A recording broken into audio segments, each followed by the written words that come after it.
Hello everyone, Curious Corduroy here, and initially I was not going to make a video on the launch of PlayStation Plus in the Asian territories, but as of right now, things are not looking good.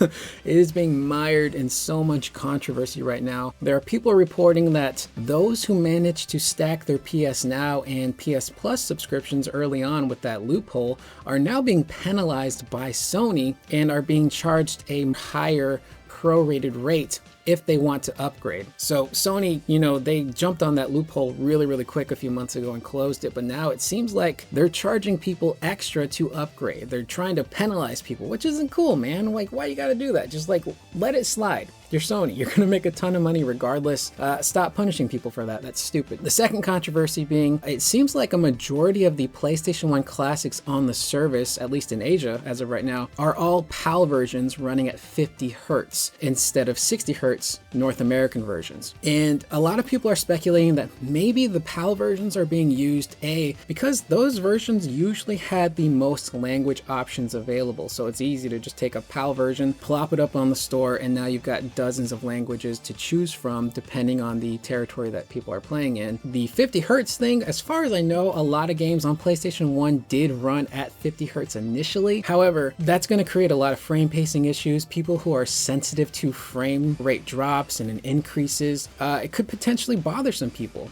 and it could make some people sick. So I think the easiest solution would have been to just take these 50 Hertz games and try to force them at 60 Hertz.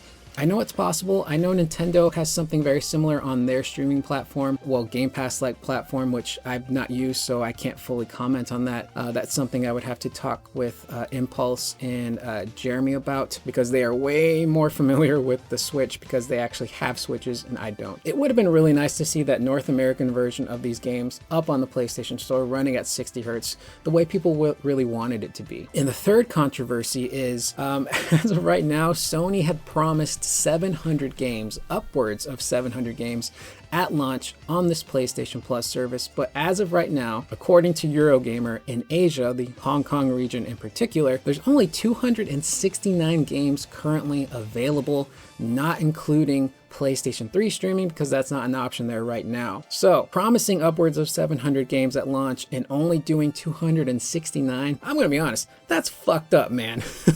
People were excited for the service. People are paying a exorbitant amount of money in some territories for the service, and for it to have such a bumpy, controversial launch in the Asian territories is not a good look. Now, what I will say here, I'm going to reserve my full judgment on this service until it launches here in America, because for all we know, this is going to be a service that is different region to region. Our games might be different here in North America than they are in Hong Kong. I have no idea if the games we're going to get here on our service in terms of PlayStation 1 Classics are going to be North American versions that are running at 60 Hertz. I don't know if we're going to get that. I don't know if Sony just went, let's take this library of PS1 games at 50 Hertz, PAL versions, and that's going to be what everyone in every region gets. I do not know what they're doing. Sony has not been very clear on any of that. So again, when this service launches here in America, I will have a better understanding of it because I will have been using it for a while, and that's where my full judgment is going to go for now. So hopefully things improve and Sony really gets their act together, and this is a service that,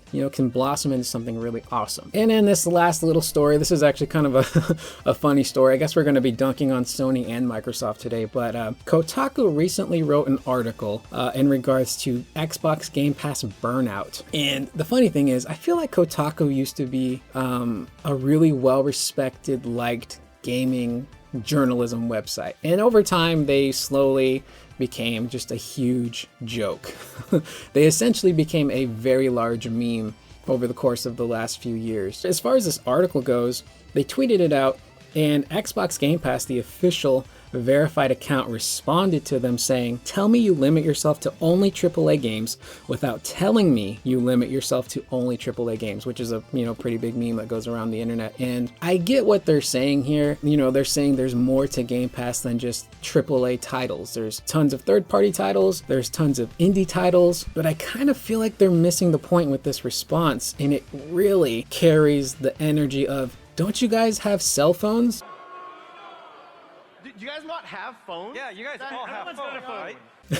That controversial thing that happened with, you know, Blizzard years ago and Diablo and the mobile version of the Diablo game that was coming, that really upset a lot of people. And I feel like this response was not the right look. You know, it's like that Jonah Hill meme where he's just like waving like the no sign at his throat, like, no, you gotta stop, this ain't the right look. What Microsoft has to realize is that they built a platform, a subscription service with Game Pass that they promised their users that you would be able to sign up for this service and play our AAA titles at no extra charge the day that they release, which is a really big promise. And as of right now, it's been 6+ months since a AAA title has actually launched on the service. That last one being Halo Infinite. And Halo Infinite was not exactly received with, you know, positive criticisms all around. It was a very mixed bag in regards to the quality of that game. I'm sure we can get into that more on a podcast with Jeremy and Ryan, but you know, you've built up this service and you don't got no games to play. I understand that's been, you know, it's become a huge meme over the last few years for Microsoft that they have no games, but in reality, you don't. There are tons of people who signed up to this service with that promise of those AAA titles, and you got nothing. So this whole response of trying to clap back at them, saying there's more to Game Pass, I get what they're saying, but at the same time, you know, it's like, come on, man. The writing's on the wall. You guys don't have any games. Starfield and Redfall, which were huge AAA titles, got delayed, and now you really don't have anything. So that's the video for today, guys. We're dunking on Sony and Microsoft in this video. Hopefully I can get together with the guys soon and do another podcast to discuss these topics more in depth. I'm Curious Corduroy. As usual, I will see you guys in the next video. Please leave your comments down below on the PlayStation Plus service launching in Asia. Do you think it will be different here in America? And let me know what you think about this tweet in regards to Xbox Game Pass clapping back at Kotaku, the meme of the internet. We'll see you guys in the next video. Please always remember to be excellent to one another.